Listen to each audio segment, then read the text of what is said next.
Well, welcome back to Earth Station Trek, a show where we trek from the early days on NBC to the future on Paramount Plus and everywhere in between. I'm Charles Kelso, and it's my privilege to introduce the Earth Station Trek crew: Keith Johnson. What's up, everybody? Alan Seiler. Surprise you, Alan. You're not doing the thing anymore, Keith. I'm going to do my thing anyway. Here we go. Okay. The laddie may be a wee bit stronger than we anticipated. That's totally what you sound like. And Veronica Dashel. Hi. Hi. Oh, wow. That was really low key, Veronica. That was cute. I'm staring creepily at the camera for those of you who can't see. Is that what you're doing? You don't look creepy. We didn't talk about doing news this week, but did you see the headlines about William Shatner? No. He and his daughter were both been battling stage 4 cancer. What? Yeah, and I did not see this. Yeah, the first time I saw it, I sort of scrolled past goodness. because oftentimes there's sort of sensationalist headlines about Shatner, but then I saw it coming through CBS, and so I don't know all the details yet, but my best wishes to both of them. Yes. Gosh, that's so awful. Yeah, that's tough. Goodness. And then Keith, did we have some This Week in Trek this week? Yeah, let me run through it real quick because we got a new show to watch. I want to go through these real quick. This is almost always going back to the OS, and we're getting closer and closer to the OS in this show. So real fast, 19th of July, 1965. Well, rest is history. That's where filming began on Where No Man Has Gone Before, which of course was the second pilot for the series, and everybody knows what happened there. It was unusual. You had a second pilot and blah, blah, blah, Lucille Ball, et cetera, et cetera, et cetera. But this is literally one of the most seminal moments in TV history. I could think of a couple other shows that were like canceled and came back that were almost canceled, and like Cagney and Lacey, Seinfeld. The list is incredibly long. But to get two pilots, especially back in the 60s, especially a primetime show about science fiction, especially in the time where the Flintstones was going to be a primetime show, and a few years later, Batman's going to be a primetime show. This was amazing. It's just amazing that happened. Yeah, and they made some really good pivots, I think, from the first pilot to the second that sort of led the way to the Star Trek that we know now. Yeah. Another reason I wanted to bring that up is that's a very good point, Charles, because Jeffrey Hunter's Captain Pike versus Anson Mount's Captain Pike, and everything about it. Those, I'm sure everybody knows, but one of the things Leonard Nimoy said was he fed his energy, or he got a lot of his energy from his co-star. And Jeffrey Hunter was so relatively mild, or low-key, thank you, the way he portrayed it, that actually made him subconsciously kind of make Spock a little more emotional. And quote from him, William Shatner, first day on the set, bounded onto the set full of energy and humor, and that actually caused Nimoy to downplay Spock more than they were writing the character. And I find that fascinating. And he's still surprisingly full of energy and humor. At 94 years old. Right. Yeah, absolutely. Another quick one, just going back to the basics. 1 year later was the final draft for Balance of Terror. Okay, that's a good one. The Romulans. And given what we saw tonight, maybe the Martians, I don't know. Right. Let me jump down real quick. Okay, 21st July, 1967. This is like the greatest hits, y'all. Final draft, Trouble with Tribbles. Okay. Another classic. One that I guess you're not surprised to know Gene Roddenberry was like, are you serious? Gene Roddenberry was not a fan because he didn't like humor in Star Trek. Right. It was just commented this evening that the new Lego set has tribbles. Oh, really? There's a little Lego like Instagram video that I found. It was cute. Okay. For you, Charles, 1968, 23rd of July, final script for The Empath. Oh, that's a great one we can all agree on. Well, it's okay. That's why Charles said that. It looks great. I'll give you that. Okay. That show puts me in the doldrums when I watch it. Oh, good Lord. I know. What a great pun, huh? Okay. Great. Okay, and the last one, I found this absolutely amazing. All this happened on the 25th of July, 1967, first day of filming of Mirror, Mirror. 1968, first day of filming of The Empath, and then jump forward 1991, final draft of Ensign Rowe. Oh. And we're talking classics across the generations. Yeah, totally. Yeah. I would watch all of those episodes. Yeah. And I have. Yeah. Multiple times. I don't dislike the Empath. The only one I don't want to watch again unless somebody asks me to is honestly And the Children Shall Lead. Other than that, I'm fine. We can agree on that. Yeah. All right. That's this week in Star Trek history. Okay. You want to grab some comments before we get into it? Why don't we? Because we've got a bunch. Our buddy Wayne says, hello, everyone. What's up, Wayne? Hey, Wayne. Bill says, hi, all. Hi, Bill. Hi, Bill. Randy Ear, I'm guessing, is laughing at my little quote that I made at the beginning because it was goofy and silly. Maybe it's Randy Eeyore. Oh, could be. Could be. Matt said, Matt says, watching the credits right now. And Elaine says, we just finished the episode. Yay. Just in time, man. I was hoping he meant the closing credits. yeah. Elaine says, I think Trek needs a little humor sometimes, just like life. Otherwise, things can get too heavy. That's true. I agree with And that. Matt says, have we talked about Strange New Worlds premiere yet? Not yet. We have Not yet. You come to the right place. You're in You're luck. just in time. But So, with time travel, you're always in time. spoilers. Exactly. Spoilers. Yep. That's spoilers for season 4, episode 1 of Strange New Worlds. Is it Valles Marineris? Mm-hmm. Something that in that vein. Valles Marineris. Marineris. I was I was so like, close. oh, that doesn't sound right. So But close off memory. close. Yeah. Very close. Yeah. Yeah. So I mean, what did you guys think? I really enjoyed it. It was, while not technically a Strange New World, it was strange. It was. And I liked that it wasn't space dinosaurs. Yes. Dinosaurs It- is too yeah. easily a kitschy thing. It's a gimmick. Oh, we're going to do a dinosaur episode, but there was a good plot point for it. It made sense. They explained it well. Everything connected. I was all in. Yeah. Mhm. Yeah, I mean, it's dinosaurs and Martians. I'm down. You know? Yeah. How can you go wrong with that? You got a new Yeah. alien race. Mm-hmm. Yeah. An old alien race. Two new alien races. Yeah, I thought it was aggressively a Star Trek episode, as in it fit all the things you're used to with Star Trek. But I like, and Veronica, slightly disagreeing with you. If I'm not the person who get too pissed about unnecessary connections, I thought the Voth, which is one of my favorite races in all of Star Trek history. 100%. But that might have been too much of a. Then I'd be the guy complaining, I can't believe they connected this with this, and they can't do this, like blah blah. But so I was cool with it as it was. I thought it was fun. I will say, it kept me.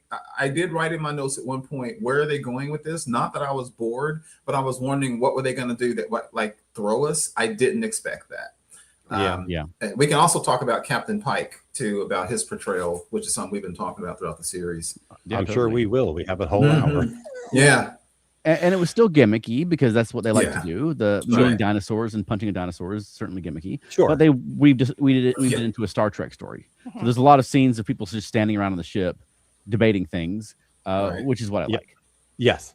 Yeah. And I was so afraid from the trailer that the dinosaurs and the fire-breathing dragon was all the same episode, Right. and that would have been so overkill. Yeah. So I'm really glad for what we got. I thought So it was going just- to be dinosaurs and cowboys, and it was, but not Kind of. together. Yeah. Yeah. So at least they weren't movie. riding around in cowboy hats fighting dinosaurs. That Like whole, yeah. that whole opening scene was Unnecessary. nothing. I said There the was- same thing. You could have cut that and saved a lot of money and Yeah. time. Totally. Yeah. You could have cut the last 20 seconds of panning over the dinosaurs. No, you can never cut dinosaurs. I'm sorry. There was more No. dinosaurs in that last shot than there was in the whole rest of the episode. Exactly. Yeah. You know, it's funny. Exactly. We have slight disagreements. I love the opening simply because it just showed them doing something that had nothing to do with the show. And I actually kind of like that. Okay. So I kind of liked it like that. And Charles, you're talking about cowboys and dinosaurs. I'm thinking of was it Valley of Guanja? Yes, Valley of Yeah. Guanji. Guanji, yeah. Yeah. That's an old classic sci-fi movie with dinosaurs and cowboys. Awesome stop motion dinosaurs. Yes. Yeah. Yeah, they really didn't explain why they were on Cowboy Planet. No. Well, they're And they- delivering It medicine. sounded like they were delivering medicine secretly to a pre-war somebody. civilization. Sure, but they didn't explain why it's a cowboy planet, is what I'm getting at. Oh, yeah. Right. Right. Well, I have a theory. Okay. That was kind of broken by the fact that they beamed up, but they didn't beam up horses. I was thinking, wouldn't it be cool if they actually had stables on the Enterprise and they just keep horses around in case Pike needs to go horse riding at some point? Because if you can have belugas and if you can have cats and dogs on the damn ship, then surely you can have horses too. Even though horses are much bigger and poop a hell of a lot more, why not? Well, they're not bigger than whales. They're not bigger than whales, but I'm just saying They don't have to clean up whale poop. they're messy. And, well, somebody has to. Yeah, they got some kind of filter or something. Yeah. They've So got they a should have an filter, but equestrian ops on the ship. then they just beam the waste out into space. Right. Yeah. I was so wanting to see horses appear on the transporter pad. I was just like, give me some horses on the pad. I wondered man. about that too. Maybe it was that North Star planet from Enterprise. Maybe they hadn't gotten out of the cowboy age yet. Oh, we don't need any Enterprise references. I'm good. Wow. Charles will go kind of back in made time and get rid of that show. They almost made an Enterprise reference because I was thinking of when they How's were that? talking about the giant gash on Mars. They were talking about your planet has never experienced that, but they have. There was a giant gash during Enterprise. I don't think it was as big. Still, it was a giant gash and it was Sure. traumatic, and they lost thousands of millions of people. Yeah. Not Dang. yet, though. What? Not yet. Yes. Oh, but for the Enterprise, it had already Oh, happened. that's true. Yes. Wow. Your Yeah. future is our past. All that kind of stuff. Yes. Yeah, this was so incredibly reminiscent of a classic Star Trek episode. You throw some blah blah blah explosion energy blah blah blah. We're back in past. I mean, it felt like somebody was watching the original series really and absolutely kind of copied all the aesthetics of it. I thought so too. I Mhm. thought if the original series had this kind of budget and technology, this is Yeah. what an episode would have looked like. This is true. You're right. Yeah. Mm. Yeah. Yeah, it made me think more of Voyager, especially when they encountered the alien ship and they captured him. And they're like, "You must be in league with the so and so," because Voyager was always getting attacked by someone who was like, "You must be in league with the so and so." That's a good point. That's so Why did true. they choose? Why did they choose the name Doldrums? Yeah, that was a stupid name. Yeah, it's Yeah. odd time. I couldn't. And I if was you waiting don't- for something. I watched it with subtitles, so I saw the spelling. Mm-hmm. But Mhm. even that didn't help. I mean, it still sounds like doldrums, and that's just dumb. Doesn't Yeah, sound like I- a very fun planet. Yeah, Right. Right. I I couldn't mean, figure it's anything covered about in that. bugs, so you know. The bugs can have a good time. That's right, man. Yeah, remember the Zindi? I would love it if Zindi showed up in the. Yeah. Anyway, Did we get a name for the Martians other than Martians? I don't think we did. I watched Okay. it twice, and I don't think we did. Okay. Agreed. Yeah, I don't think we got one. Because You're right. the first time because they had no record of whoever this was in the database, the first Right. information they get is when they make voice contact with the commander, and Yeah. she doesn't say who they are. She says her name, but not their name. Yeah. I mean, she does refer to Mars and she does refer to Yes. that Valles Marineris, but Yes, those are both Earth terms. Like Yeah, that. because that's a translator well, translating. it's the That's not how translator. translators do. Well, Aliens got- say the name of their planets all the time. Yes, gotta- but that's when we don't have names for them, and that's what the translator gets us. but it doesn't say like Epsilon Eridani 4. It says Vulcan. Yeah, we got to have to talk about that translator a little bit too, for Well. sure. The whole translator, he said a word that translated something else to her because they have Yes. 10 different terms for it. alone Yeah. and widower. Yes. Yeah. Yeah, it was almost like you said hello, but the translator said "kiss my ass." So it was Yeah. really strange. They should have had it on at the beginning of the episode. Then they would have been like, "Let's go to that planet," and they'd be like, "Why did I just say Earth?" By that logic. Yeah. Yeah. So, what did you think about the whole thing where Pike was up for Commodore? They're prepping. They're They're prepping. us. But he's a fleet captain in the menagerie, Right. Yeah. which he was for that one episode where he was fleet captain for a day. Right. Yeah. Right. I kind of feel like it's another Riker thing where it's going to be like a running thing where they're always trying to get him to promote and he doesn't want to. And he's like, I'm just going to stay here. And everyone's like, well, you're just stagnant. And he's like, well, I don't care. I'm here where I want to be. Yeah. Yeah, that's true. I watched the season finale from season 3, just literally just before this. So I watched the back to back. It does kind of help, like what you were just saying, Alan. The way Anson Mount is still portraying it is kind of cool. Once I watch them back to back, you still see that in him without them just saying, basically you're depressed, because basically he's depressed, Christine's depressed because what's his face, Corby, is off on that other planet. Yeah. But it actually works. You still feel that he's a man that's kind of lost and try to deal with that loss, and that worked well for me. Yeah, they referenced that when the translator used the word widower when he was talking about being alone. Yeah, I don't know. I didn't care much for that finale, so I didn't think about it a whole lot during this episode. Right. And I certainly didn't have time to go back and watch it since Paramount did not deliver to me the episode, No, they today's didn't. episode, when I was expecting to watch it. Yeah, I got up at 4:30 like I'm supposed to watch Star Trek, and there was no Star Trek to be found. There was still no Star Trek at like 9. There was no Star Trek at 10. Mm-hmm. There's finally Star Trek apparently at like 4 p.m. But then, of course, while I was checking to see if the Paramount Plus app had updated, it was like, the Enterprise encounters a cosmic storm and is thrown 65 million years in the past. I'm like, bless.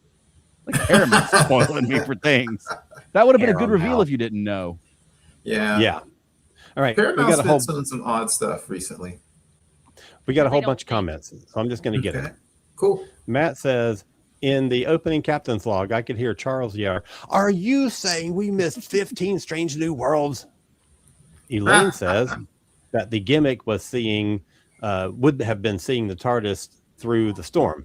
Oh, excuse me, phone box. Phone booth. So we got another Pelia reference to possibly having traveled with the Doctor, which I am a big fan of. And then later she mentioned that she had seen this before, as though she'd like experienced it millions of years I wasn't ago. sure if she was trying to imply that she's millions of years old. That's what I was wondering too. Yeah. Because I was taking that as she's a Time Lord, specifically she the can't Doctor. be that old. Makes more sense. And this particular version is 500 something years old, but overall she has been there. Yeah. So this is like pre David Tennant Doctor. That makes sense. That actually makes sense, because you're right. She said, I think I was in a phone booth at that time. And then I didn't connect that. Then later on, she said, I think even I remember that, or something like that. So I mean, aside from the Doctor Who jokes, are they implying that her people and that she specifically has been around for millions of years? Because that's quite a leap. I was thinking like thousands. Huge leap. Thousands. I thought she was like 500 something.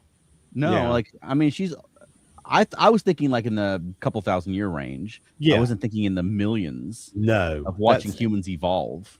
And even if it's millions, 65 of them is a lot. That's a long time. That just doesn't seem right. I mean, how boring would it be hanging out while humans are evolving? Like, think those monkeys are ever going to get it together? You know what I mean? Right. I guess we'll wait around and find out. Yeah. Well, back then it would have been those rats. Right. All right. Wayne says, I do not know why the word blasphemy keeps coming to mind about this episode. Why, Wayne? Tell us. Neither do I, Wayne. Elaine says that she needs to see Space Daddy riding his horse across the desert. Me too. Wayne says, Keith, don't forget Cowboys and Aliens. That was a show that Russell T. Davies did in between his Doctor Who runs. The Cowboys and Aliens was a movie. Oh, well, what was the one that Russell T. Davies did? Aliens, and I don't, it doesn't matter. Okay, Elaine says, well, Pike did have his own saddle and gear. Maybe the horses come in a different transporter pad. That's possible. Being directly to the stables? Yeah. The paddock has its own, Yeah, it's not a transporter pad, it's a transporter paddock. Oh. Right. Matt Sweatman says, I think that was the twist. The strange new world is Earth. Yeah, absolutely. I'll take it. At this point, it's strange enough for me. Michael Scott says hello. Hi, Michael. Hi, Michael. Wayne says to Matt, you mean the Soylent Green is people? Oh, the twist. Yeah. No. Michael Scott says, I thought it was pretty good. A little predictable, but good. Yeah, agreed. Matt says, I was thinking, that's just a conversation back and forth between them. Skip all that. Spoilers was classic sci-fi, y'all. And Vandy Beth says, maybe Pelia time traveled with Bill and Ted. That's kind of what I was wondering too, since she did say phone booth, even though in America, nobody knows what the hell a police box Police is. box. So she would still say. Mhm. But yeah, I was thinking Bill and Ted. I thought that'd be amazing. Could be. I will say that the dinosaur effects were very, very good. This was a really expensive episode. I like that they had feathers. Yes. I always like that when they do the little touches like that. Yep. Me too. I would have. I mean, you had more, like I said before, you had more of them in that last shot than you ever got in the episode. I wouldn't have minded seeing more dinosaurs. I understand why there's not more dinosaurs, but I'm okay with more of standing around the Enterprise and talking to an alien.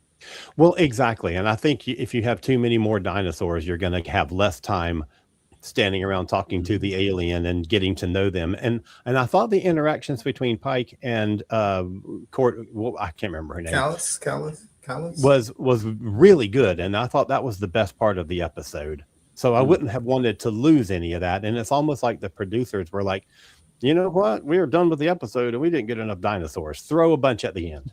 Right. That's true. Just give us a big sweeping panorama of dinosaur land. And another point on that. The camera is kind of like moving through, and seeing brontosauruses and all these other things. And I was like, it would be so cool if at the end a T-Rex, it comes right up to the T-Rex and the T-Rex goes to roar, and the camera goes right down its throat, fade to black. Like the ending of the opening credits of Land of the Lost with that little toy Tyrannosaurus. Yeah. Or you could open his mouth and then number one, phaser it. Yes. Yes. Right in the mouth. Right in the mouth. I missed one. Matt says, at least we had a good amount of Pike this episode and no Kirk. You're here. James T specifically. There was Kirk in this. Well, I know. Yeah, I agree, Matt. Okay, let's see. We got some more. Holy cow. Wanda. Hi, Wanda. Hi, Wanda. Who references DS9 in her screen name. Says, so I wasn't the only one that got the episode late and on the awful Paramount Plus platform. Oh, it was on the website. I tried the website. All over the internet. It was all over the internet. Crazy. And real quick, Wanda, I have been having problems this week. When I went to look at Star Trek, it was trying to make me pay for episodes this week. That's another known glitch that Paramount's been throwing people. Vandy Beth says that Pelia said phone box, not phone booth. Okay. I missed that. Tim Dane Reed. Oh my gosh. Hi, Tim. It is so great to hear from you. Tim is a VIP. He has actually appeared on screen in Doctor Who in various monster and unmonstery roles. Wow. Cool. Awesome. Welcome, Tim. I've never met him in person, but I love him. And he's just the greatest dude. He says, RTD's show you were talking about is Wizards versus Aliens. That's right. Thank you. And Matt wraps us up by saying Alan should have directed this episode. Maybe they wouldn't have then spun in a circle near the beginning and just turned people upside down for no reason. Even though the ship I know was spinning in space, but they have artificial gravity. They are inside. They're not actually spinning. Okay. Now, when they were like going woo through the vortex at the end and traveling back through time, then the really fast spin was okay, but the really slow spin where you can't watch anyone, stop that. I thought that was fine. And I've said before, I don't like it when it's not motivated by the story and it feels like the director just got bored. But in this, it was motivated by the story. Barely. The ship was literally spinning. Yeah. Veronica is not convinced. No. And Tim informed me that he also worked on Wizards versus Aliens. Oh, that's so cool. That's awesome. Tim is the coolest guy. I'll tell you. Charles, I thought of you when Pike told number one, you wanted a mission on a strange new world. Looks like you got one. Hey, Charles, does this work for you? I know. I remember that line from their first trailer because that was a big criticism people have had because the show is called Strange New Worlds, right? And you want to see more than one in a year. Yeah. And we got actually a couple this week, and it was Cowboy World and Dinosaur World. But I'll take it. You know what? Right. I'll take it. I'll take it as long as it's not the two that we get this season. Right. And we got them both in the same episode and one for only 3 minutes. Right. Yeah. The cowboy one wasn't very strange. Oh, I mean, it's strange enough. It There's was floating strange. mountains. They're cowboys in space. Yeah. Okay, floating mountains. Left, Yeah. right, And Floating rocks, rocks. like hang in the air and spin, Mhm. Yeah. rotate. The planets did look quite similar, though. Yes, Like the I thought so backgrounds. too. Yeah, Mhm. like they just remapped it. yeah. It's. I mean, I'm sure they're on the volume and using the same background. Or Oh, similar yeah, of course. background. Mhm. Yeah. Okay. So the shuttle lands on Strange New World number 2, which is actually Earth. And in the distance, they see a volcano. And they're like, oh, look, the iridium is coming from over there at that volcano. They did this whole episode like it was in an afternoon. That volcano was like, I mean, they're on foot. That was weeks away. Right. Yes. Ridiculous. Somebody be like, "Hey, can we park a little closer?" Well, this is the only place there is. We can't park anywhere Oh. closer. Okay. Yeah, So- interesting. I mean, I was like, come on, you can't, you first you'd have to find a way to get to that thing. And Mhm. once you do, it's still like, that's going to take you forever, Yeah, especially through untamed jungle. Yeah, especially. Even And if there I'm aren't sorry. dinosaurs. Yeah. And they took out the T-Rex by shooting it in the mouth and it passes out. But that's not going to stop a pterodactyl from snatching you up as you're walking across the plane. I mean, come on. Amen. I plane agree. where you could have landed the ship. Yeah. I mean, pterodactyls got to eat too. Yeah, Um, they don't do them anymore. But this would be a good episode for a novelization because you could show Yes. a lot of the trek across the 3-week trek across the dinosaur jungle and things like that. Oh, now that you And say also, that. if there was a downed spaceship, why couldn't they land near the downed spaceship? Obviously, there would be space to land Yeah. there. You know what, Well, Charles? it Now that you say crashed. It didn't land. Yeah. Well, it crashed. Thus, there was a explosion. Thus, there was trees leveled. So Maybe. thus there is space to land. Okay, there was space to land, but then a ship crashed in it, so now there isn't. That parking spot was taken. Charles, it's funny. You mentioned a novelization. Now, of course, that reminds me of the Gold Key comics, like the scenes we played at the Stellar Fest. Yeah. A show like this it's not only is it tailor made for Gold Key, like the one we most recently read was kind of like that. So Yeah. No, I this could see feels- that. Yeah, this feels very much like a Gold Key comic story. Yeah. You're fighting dinosaurs, you Oh, punch a yes. dinosaur, you're Yes. meeting Yeah. the ancient Martians. Well, what do you guys think about the elements added to like the Star Trek lore, like the prehistory of our solar system in Star Trek? Yeah, thought it I was really cool. enjoyed that. Yeah. Yeah, I I think was okay with it. Yeah, I I, thought think it it's cool all that- made good sense. yeah. Yeah. And I like that the asteroid field was a planet once and Mars Which was has been habitable. speculated already. Yeah. As that's soon actually true. as they launched that torpedo at that planet, I'm like, that's the asteroid belt. Mm-hmm. I was 100%. I'm like, yep, that's exactly what it is. So as far as connecting the lore to actual history, the title Valles Marineris is the name of the Crater canyon on Mars. system, the biggest impact crater in our solar system on Mars. And it was discovered in 1971 by the Mariner 9 probe, which is where the name comes from, Mariner to Marineris. Okay. So there you go, a little history Yeah. lesson. Yeah. It is 10 times larger than the Grand Canyon Wow. Yeah. on Mars, which is a slightly smaller planet than we are. Yeah. So Yeah. Sure. that's a big impact. Yeah. Well, I knew So they I were doing love Mars. that they tied that in. And then everybody kept saying we've gone back 65 million years, and I'm like, has nobody thought to ask, are we the cause of the destruction of the dinosaurs? Come Yeah, on. Yeah. It's right there. Yeah, well, yeah, I agree with you. To hide that, they probably could have said we've gone back several million years, but we're not sure how many exactly. Because I agree with you. Once you said 65 million, there's only one thing. Everybody knows it's the dinosaurs. Yeah. So yeah, Yeah. I thought the same thing. When I knew that was Mars was involved, I was thinking they were going to somehow contrive to create Olympus Mons. You're talking about the biggest valley. Olympus Mons is the biggest volcanic mountain in the solar system. It's huge compared to anything on Earth. So I was thinking they were going to do something like that, but I really did think it was going to be the Voth. I don't know. I just really, it's going to be the Voth. Yeah. That would have been I guess- nice, but Yeah. okay. Comments, because oh my goodness, we have some. Oh my gosh, there's so many. Holy moly. Awesome. Okay. Matt says also, I was a little confused on how the aliens were far more advanced than Enterprise in some ways, but far behind them in others. Well, it's not exact parallel development, I guess.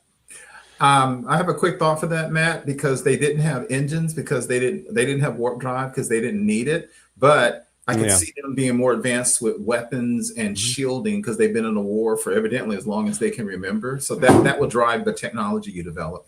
Yeah, and plus that's the only thing that chick can talk about. Yes. I was also confused how they walked from their ship through space to the Enterprise to face the walls. Too. They're out of phase. Me too. They just phased Oh, what do they walk on? They phased. Yeah. Well, they said there was something on the hull of the ship. Can we see that their ship docked with it, or as it were, touch it? Did not look like it. Yeah. No. It was connected by whatever grip they had on it. They just jumped. They're out of phase. Well, okay. That's true. I guess they could do that. Yep. All right. Wayne says, also, I had issues with the really active volcanism. No one got a hot foot. Yeah, this is true. I thought you were talking about Spock on for a second there. Yeah. Oh, I know, right? There's going to be some eruption there. Oh. Okay. Matt says, I couldn't believe it took the crew that long to connect the destroyed planet with the asteroid belt. Yeah. Elaine says, and would this the name of the crater, would that be where Mariner from Lower Decks got her name? But that's the last name. That's a given name. Family That's name. not her last name. Beckett Mariner? Mm-mm. Her last name is actually Freeman. Yes. Why did I think Beckett? Matt says, so is Mariner probe named after the Cerritos goes back in time? And this is something I wanted to get to. Matt says, was Adric on that chunk of the planet? Now, we know that Pelia was traveling around, presumably, in a TARDIS, and we kind of maybe infer that on this TARDIS, she went back and saw 65 million years ago. So that means that she was in the episode Earthshock. We just haven't seen her in Earthshock yet, but she's there. All right. Michael says, I was kind of confused about the storm. I thought at first that they were trapped inside it until the Martian ship grabbed them. I think the Martian ship grabbed them after they came out. Yes, as they were coming out. Yes. So in the not preamble, but postamble, when they're kind of wrapping up the explanations, and Pike says, and it's we were investigating a storm that we created after it sent us back in time. I didn't pick up on that. The probe, yes. The probe, they answered a distress beacon that they actually launched in the past, but I didn't pick up on the thing about how they were the cause of the storm that they were investigating. Right. That's no, like they threw in a little like quick talk at the end to be like, oh, here's some explanations of how things happen. The end. Yeah. All right. Wayne says, that's it. The Enterprise responsible for creating the asteroid belt, killing off the dinosaurs, and the evolution of human. Yep, that's a lot. Blasphemy. Oh, Bill says, mostly. Wait, that's right. Adric means the poor dinosaurs were targeted by 2 independent franchises. Everybody has it out for the dinosaurs. There you go.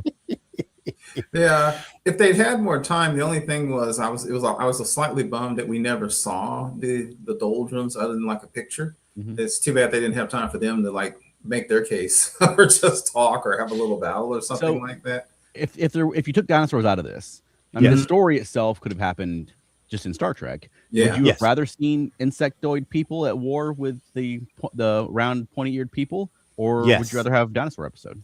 I would rather have seen the insectoid people. Agreed.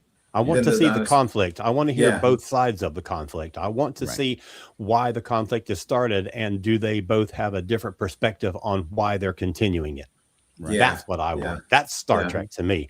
Dinosaurs are less Star Trek than getting that dual side of a moral. Yes, Veronica, you were itching to say something. So, okay. So, because we were talking about the insectoids and communicating with them, and they were talking at one point on there about all the different, that there's like 16 different ways that insectoids communicate, and they were listing off one of them. And one of them they mentioned at the very end was scent. Only they didn't think about scent in Discovery, which was centuries later. So why did they know that people communicate by scent in this time, but they didn't know them about it in the 3,500s? Yeah, I mean, I don't think that we can imply that was the first species that humanity's ever encountered. But they didn't realize it. They figured it out, though. They were acting like it was the first time they've ever experienced it. I don't know if that's true. Yes. I agree. Oh my god! You don't remember? I remember. Okay. These two are going to come to blows on. I this. know, right? Crossing streams, even though the doldrums were on another planet, anybody who has seen Quatermass in the Pit, aka 5 million years to Earth, which has basically the Martians were actually insect-like creatures. I couldn't help but think about that in this because they had 3 planets that had life on them. Interesting. Yeah. That's a great point, Keith. I did not think about that. I did think the whole episode, I kept thinking about Princess of Mars. And then he pulled the book off his bookshelf at the end. And I was so excited that I was like, I could have written this. I did not think about that. It's funny. I didn't catch that until the end. I didn't even think about the Princess of Mars. That's so cool. Because I kept thinking, man, I mean, that was an expensive movie that was a huge flop and they never did any more. And I kind of liked it. I liked the movie. I was ready for more. I'm like, come on, man. Give me some more. Yeah. The whole episode until they revealed Planet 5, I was thinking that the other habitable planet was Venus. Me and, like, too. Earth were like caught in between, you know? Yeah, that makes sense. Yeah, but it wasn't. I thought the same It was thing. Not.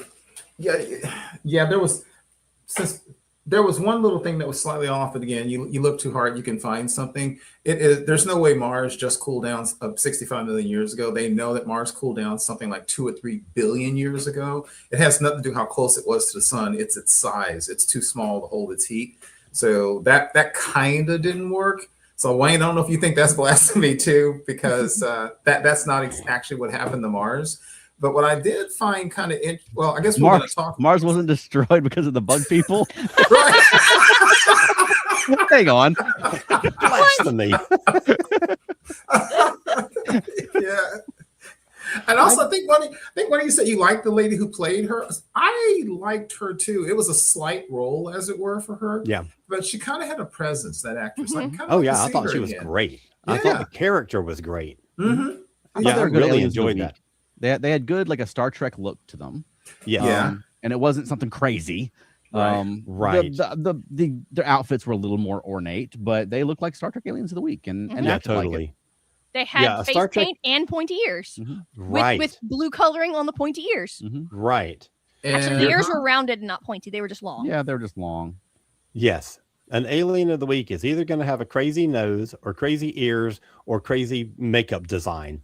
2 out of 3. That's not too bad. Yeah.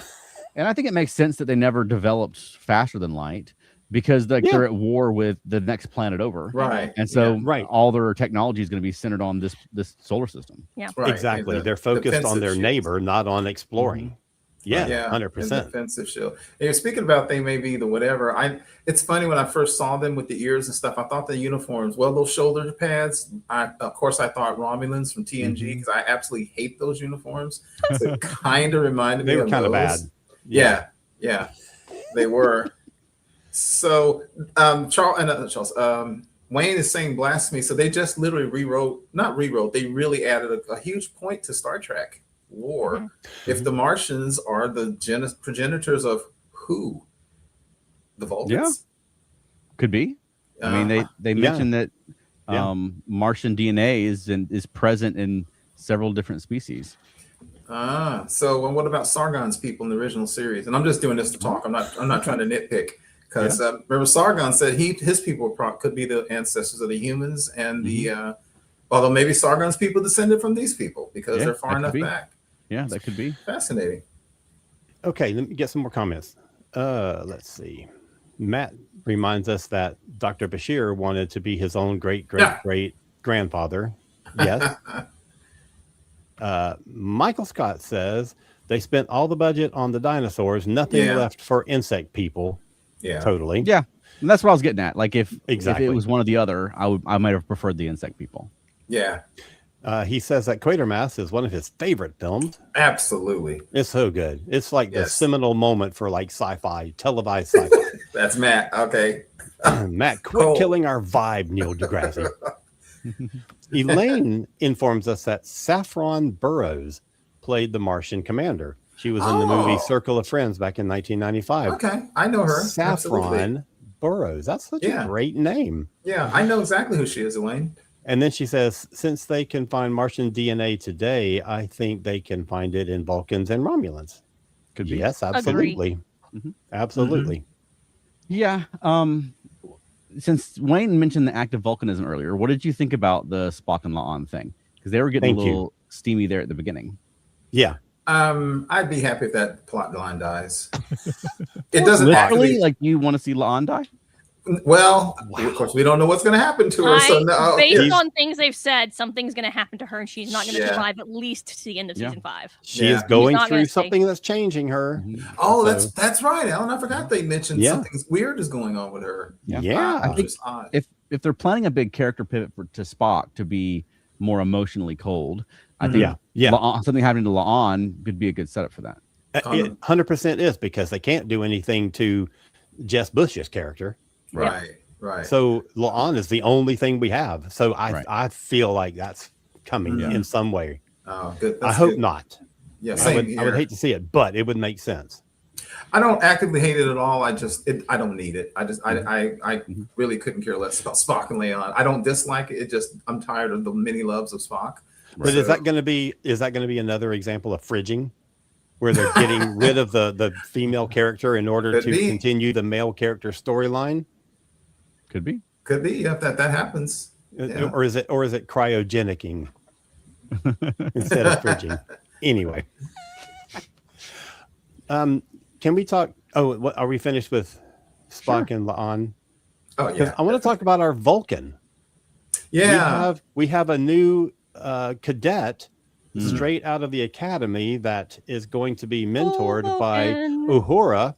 And I'm looking forward to seeing where this goes. I'm looking forward to seeing how this character evolves over the season. I don't think she's going to be in every episode. Clearly, she's just a recurring, but I think it's going to be enough that we're going to see some change in her. Even though she was there for this whole thing, and it was like, hey, how are you? And then at the end of the episode, hey, how are you doing now? You know? But especially because she didn't appear between those scenes. So it was like, now that you've been through your first adventure, like, I forgot she was on the ship. Right. But I'm excited to have a new Vulcan character. Sure. And I thought the character was really interesting. So I'm glad for that. I would like to get some of her commentary on Spock's romance life. Yes. On the ship. Yeah. Yes. I want to see her talking to Spock and being like, why are you working with this human? Why are you acting like this? Why are you why are you wasting time dancing? I've heard other stories about other humans you've been with on the ship. What are you doing? What is wrong with you? Right. You're too human. You're a human. You're not a Vulcan. And having watched some of last season, I could ask her going, geez, what is with you melding with these people all the doggone time? He's done it a lot. Yeah. Okay. Make sure you don't tell anyone in season 1. Right. So true. Speaking of romance, are we setting up some sparks between Erica and Scotty? Yes. That's what it looks like. 100%. It sure does. I'm enjoying their sort of acerbic, headbutting. Yes. And I would like for it to stay like that. I don't want it to bloom into a romance, but I think that's maybe where we're headed. Yeah, as our resident romantic comedy expert, Veronica, what did you pick up on that? Yes. What do you think? What do you think? Where it's going? Romance. Okay. Really? You think so? Yeah. Or he's going. I feel like it's more likely that he's going to fall for her, and then she's going to punch him in the face. Oh. Okay. Yeah. Speaking of punching things in the face, La'an punched the little dinosaur in the face. I expected there to be some correlation between her doing that because it looks like a Gorn. What are the Gorn. Gorn. It looks like a Gorn. It's like a reptile thing getting in her face, and she just reacted to it. And I kind of expected them to even make some little mention of that. I mean, not that I have to have dots connected every time they do a thing like that, but it seemed like that's why they would insert that kind of thing into an episode. Yeah, because it made no sense. Because don't try this at home, kids. Don't punch a 6-foot reptile in the face. It did make sense because later on, that was the reveal for there's something going on in her. she broke her hand and she doesn't feel pain and she's like, and I've been feeling very weird lately. So it did have a point, but it didn't have the point that I expected it was going to. Right. Yeah. You punch a real life dinosaur in the face like that, and the next scene would be them eating you. But yeah, your hand would have come off before you got pulled your hand away. By the same token, we should have seen Ortega's trying to teach one to play chess. Different experiences. There you go. Okay. Elaine says, poor Scotty was so uncomfortable, but it had me giggling. Yeah. Matt says, I wonder if La'an's recessive genes might be interesting for Spock. I feel like it'd be more interesting for Christine because that's kind of her specialty, isn't it? Based on at least the first. Well, I think he means I think he means in like a sexy way. Yeah. Well, yeah. I mean, clearly he likes seeing her in a cowboy outfit. So what else might be doing it for him? Anyway, Matt says, if she's younger than Uhura, then she must be very young for a Vulcan. Yes. I don't think she's actually younger than Uhura because I feel like she's age-wise older, but Vulcan is compared to humans younger. I mean, she might be. And also entered the academy after Uhura. You're right, but she said that her parents were disappointed that she didn't make it into the science academy. So it does seem like she's at that age where you're going off to college. Yes. I mean, she's a Vulcan, so she could also turn around and say, "Actually, I'm 52," and it would make sense. Yeah. Wayne asks Veronica if you thought that. I'm guessing the new Vulcan character is on the spectrum. No, she's a Vulcan. Yeah.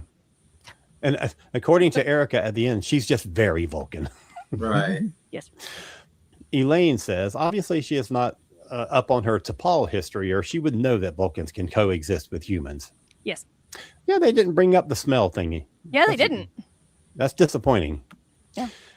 Elaine says, I didn't pick up on the Erica Scotty thing, but I agree with Veronica that Scotty would fall for her and she's not interested at all. That would be fun. I would like that. Maybe, but Scotty on the original series had a terrible time with ladies on the ship. That's for sure. He was always getting traumatized and being accused of murder and right. He got one of them chose a god over him. I know what you're right. One of them was possessed by the lights of Zatar. Yeah. Right. Yeah. Then he got blamed for killing a couple of them. Mm-hmm. So this may be the first something's going to happen. He's going to get blamed for it too. Yeah. But I still don't think she's going to have any interest. And Matt wrapped this up by saying she specifically said she was younger than Uhura. Mm-hmm. She did. Weird. Yeah. Yeah. So one thing I did want to mention, because I have complained throughout the series that I don't like the way Pike has been portrayed. Like, I still don't like the episode where they said he was the wrong man to encounter the Romulans. Mm-hmm. I thought it was interesting that not only did he figure out the fact that that planet needed to die, and also maybe because they spent just a little bit too much time on a couple of scenes. Again, this sounds like classic Trek. His decision, the denouement of the whole thing, letting the planet be, it felt somewhat rushed to me, just a little bit. But I gotta say, I did not see that coming. And I will say again, for people like me who complain they made Pike sometimes see a little too wishy-washy, within like 30 seconds, he was like, nope, we got to let that planet die. And everybody's like, are you kidding me?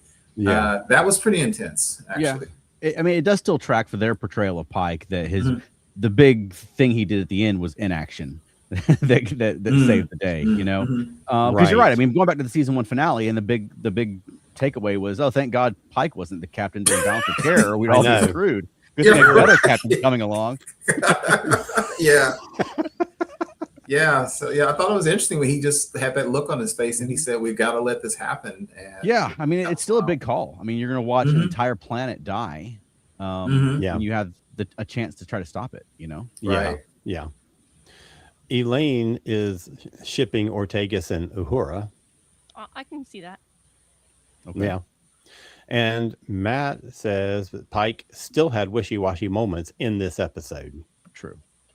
I think that's, again, because I saw I think that's attributed to, well, what it is, you're right. I think it's still attributed to him trying to get over what's her name's death, Captain Batel's death or disappearance, whatever. But he's been this way for 3 years now. Yeah. Here's the thing. I think that the reason that his wishy-washiness on whatever level it is, and it may seem more egregious because the first time we saw him was in season 2 of Discovery, and he was by no means a wishy-washy person in Discovery. That's true. And that's kind of, I think, what's bugging me here, that they've kind of like rejigged his character a little bit to fit a storyline that they want to tell in this series without giving us like a pivot. Like there's not much of a reason other than he's going to end up with a melty face at some point. But I don't know. That's well said about the contrast. I hadn't thought about the contrast that we're all remembering. You're right. Yeah, and I do. Go ahead. No, I do still think it's consistent with the Pike of the Cage, though, because when we first meet Pike in the cage, like he's deliberately not responding to a distress signal. He goes to his room and talks about his feelings with the doctor. Instead, you know, like that's definitely Spike. And that's like, you know, prime Pike, you know. So I mean, maybe it's just their take on Pike based on the cage. Yeah. But I want to see him get there. And I guess we kind of have. I don't know. I would like to see him be more of a assertive man of action, take charge of the He'd have situation. to be. You know. Because they did make that the flagship, right? They have rejiggered it where the Enterprise is the flagship. So I would think he'd be a little bit more, a little bit more like that. Yeah. As well. So question, just one of those random questions.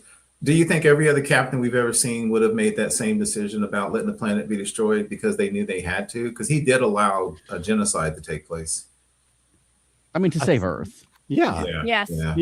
I think so. I mean, I know he didn't have the realization in that moment, but after the fact, the realization that they were, by going back in time, they weren't in danger of changing history. They were always the established part of history.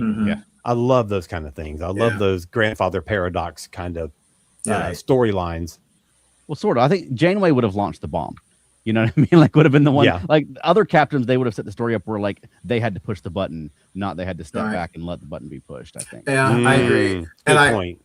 I honestly feel that how TNG was portrayed, Picard would have found some way. They would have given him to find a way to save some of those insectoids before the planet had to blow up. Or do like Children of Time, where they're trying to save themselves and realize it's going to go wrong. You know what I mean? They're trying to save the people on the planet at the end. But then, you know, future Odo had changed it. So like, we're going to try to sacrifice for this other planet. And then, nope, it's not going to work out. Like, we're going to even to save Earth, I just don't see Picard standing by letting an entire planet be genocided.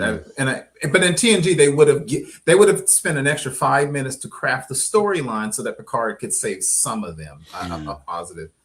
Okay, 2 comments. But first, when you said Picard would have found a way to save some of the insectoids, my first thought was he would get a big jar and just capture some of them and poke some holes in the top. Well, you know what, Alan? You know what, Alan? That's funny you say that, but honestly, I could see that happening. I could see Picard, them crafting the thing where the Enterprise flies by and beams up a whole bunch of people onto the holodeck, and it looks just like their planet. Exactly. Right. And they take them back to the future and they settle them on another planet. I could absolutely see that happen with Picard. All right. I got to get to a funny comment. Okay.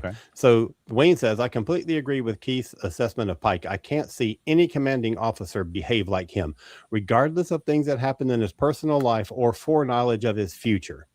And that's just military discipline. Yeah, because Wayne is a Marine, so he's been there and he knows. Exactly. So I kind of agree with that too. All right, here we go. Matt says, Janeway would have strapped Tuvix to the missile. Oh my gosh. Yes. That's what I cackled about a minute ago because I saw that come in. I saw it the same time you did, Veronica, and I was You're right. up too. And Matt, you're right. God. And then Kate Mulgrew would have given us a really powerful scene where she's walking down the hall. She stops for a second. She has regret, and then she keeps on going with resolve on her face. Because that's what she did after Tuvix. She had a moment, and then she kept going. Yeah. And Cisco would have had his I can live with it moment. Yes. Yeah. Okay. Elaine says Pike's genocide is not the same as Archer's genocide. Archer wouldn't have realized they were saving Earth. He would have just accidentally allowed genocide. Oh my goodness. Yes. It was a different era back then. Yeah. But you know, my gosh. It's funny we're talking about the choices. This also really reflects the time and the writers. Because again, I am 100% positive the TNG writers would not have allowed that planet to be completely destroyed. Picard would have saved them. This generation's writers found an off-screen planet can get destroyed in Star Trek. Well, but but Picard was always about sentient people. Like, he didn't want to destroy the crystalline entity, but even I was like, kill it. So Yeah, but they were letting like the Pen Pals planet die because of the Prime Directive. Yes. Like Picard would have had a lot to say about the Prime Directive in this episode. And I know Pike absolutely. Also, but even more. And the other reason I feel this way also, because I think was it you or Alan who said that one of the things was we never saw the Martian side. So I could see Picard going, look, even though it may save Earth, we're allowing the genocide of a people. What if the Martians 100% were the aggressors? End of story. It's unfortunate. Yeah, it's unfortunate. It's an interesting. I wonder if any of us standing there could have made that decision too. I guess if you know you're going to save your planet, you'd be able to do it. But it was I mean that tips the scales, right? Yeah. Like if this was a different scenario, it would have been, the math would have been entirely different, right? Yeah. If they weren't worried about saving Earth in the future. Yeah. And I thought, or even if that was a different solar system and they knew that solar system that they knew wouldn't evolve in the future if this was going on, right? The fact that it's Earth makes it obvious. Like, even if they had decided to try, they're not going to succeed. Yeah. And as soon as somebody said 65 million years ago, somebody else should have said, are we going to be part of history? Yes. It's right true. There. Anyway, Wayne says, Pike's epiphany was spot on, in my opinion. That would have stopped me from relieving him of command. Sorry, guys, the bugs would have to go. Yeah, Wayne, appreciate the opinion. We all have different opinions on stuff like that. It's true. I mean, it's established history. Yeah. You're just finding out another layer of the established history that you weren't aware of before.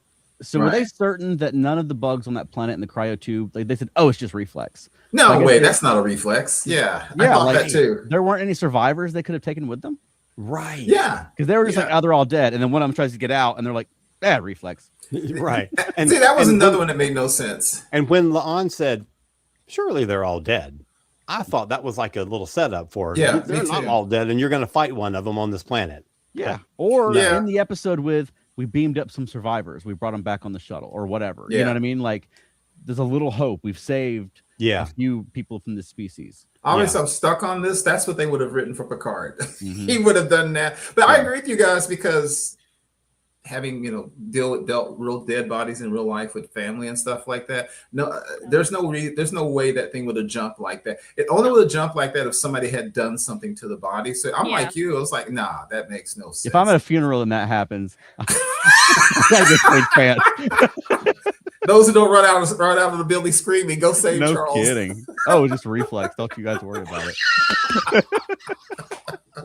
No, that's not how the human body works. Somebody make me twitch at my funeral, please. You got it, buddy. Have electrodes under your clothes and coffin. Right. Oh. Well, so question I had, even though we knew this had to happen, did Pike's decision to turn down the Commodore promotion make sense given what you heard him say and what was going on? I think it makes sense for a captain on a Star Trek. Yeah. Okay. Like, like they want to be out there. Even when Kirk was an admiral, he was sad about it the whole time. Exactly. Exactly.